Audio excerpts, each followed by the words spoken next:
আমাদের 8 দফা হলো 1, 7 কলেজের নাম বা সাইনবোর্ড বা কাঠামো পরিবর্তন করে কোনো অনুষদে অথবা স্কুলে রূপান্তর করা যাবে না।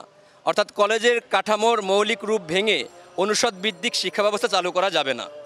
2, কলেজের লোগোসহ স্থাবর ও অস্থাবর সকল সম্পত্তি স্ব কলেজের নামে অক্ষুণ্ণ রাখতে হবে। কোনোভাবেই জোরপূর্বক এসব সম্পদের মালিকানা প্রস্তাবিত কেন্দ্রীয় বিশ্ববিদ্যালয়ের নামে হস্তান্তরযোগ্য নয়। প্রয়োজনে কেন্দ্রীয় বিশ্ববিদ্যালয়ের ক্যাম্পাস অবশ্যই পৃথক স্থানে প্রতিষ্ঠা করা যেতে পারে। 3, 7 কলেজকে পরীক্ষাগার বা গিনিপিগ বানিয়ে কোনো পরীক্ষামূলক বিশ্ববিদ্যালয়ের মডেল চাপিয়ে দেওয়া যাবে না। 7টি সরকারি কলেজকে কেন্দ্রীয় বিশ্ববিদ্যালয়ের অধীনে রাখা হলেও শিক্ষা মন্ত্রণালয়ের সরাসরি নিয়ন্ত্রণ বজায় রাখতে হবে এবং সকল পদে বিসিএস শিক্ষা ক্যাডারের সদস্যদের নিয়োগ নিশ্চিত করতে হবে। 4, বিদ্যমান কোনো বিশেষ বিয়োজন করা যাবে না। বিশেষত আরবি ও ইসলাম শিক্ষা বাদ দেওয়ার যে ইসলাম বিদ্বেষের শামিল, তা কোনোভাবেই গ্রহণযোগ্য নয়। 5, ঢাকা কলেজ সহ মোট 5টি কলেজ দীর্ঘদিন ধরে উচ্চ মাধ্যমিক স্তরে ঈর্ষণীয় সাফল্য অর্জন করে আসছে। তাই উচ্চ মাধ্যমিক শিক্ষার্থীদের ন্যূনতম স্বার্থবিরোধী কোনো সিদ্ধান্ত গ্রহণযোগ্য হবে না। 6, 7 কলেজে ইতিমধ্যেই উচ্চশিক্ষার ব্যাপক সংকোচন করা হয়েছে।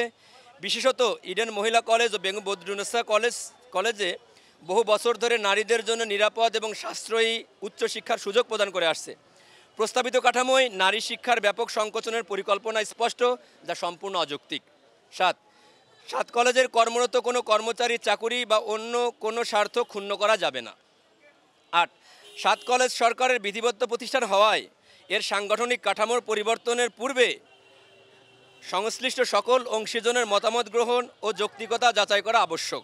এজন্য প্রস্তাবিত খসড়া অধ্যাদেশ শিক্ষা মন্ত্রণালয়, মাধ্যমিক উচ্চশিক্ষা অধিদপ্তর, বিসিএস সাধারণ শিক্ষা ক্যাডার প্রতিনিধি, বিশ্ববিদ্যালয়ের শিক্ষক, সাংবাদিক, আইন পেশাজীবী, সুশীল সমাজের প্রতিনিধিদের এবং সকল পর্যায়ের বুদ্ধিজীবী ও বিশেষজ্ঞগণের সমন্বয়ে গঠিত একটি উচ্চ ক্ষমতাসম্পন্ন রিভিউ কমিটির মাধ্যমে পর্যালোচনা করতে হবে।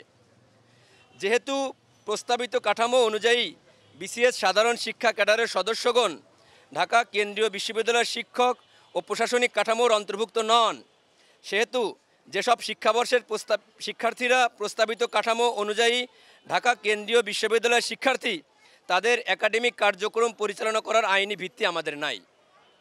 অতএব খসড়া অধ্যাদেশের সর্বস্তরে কেবলমাত্র বিসিএস সাধারণ শিক্ষা ক্যাডার সদস্যদের অবস্থান নিশ্চিত না করলে তারা ঢাকা কেন্দ্রীয় বিশ্ববিদ্যালয়ের কোনো কার্যক্রম পরিচালনা করবে না। তবে যেসব শিক্ষাবর্ষ ঢাকা কেন্দ্রীয় বিশ্ববিদ্যালয়ের অন্তর্ভুক্ত নয়, তাদের কার্যক্রম যথারীতি চলমান থাকবে। বিসিএস জেনারেল এডুকেশন অ্যাসোসিয়েশন, কবি নজরুল সরকারি কলেজ ইউনিট।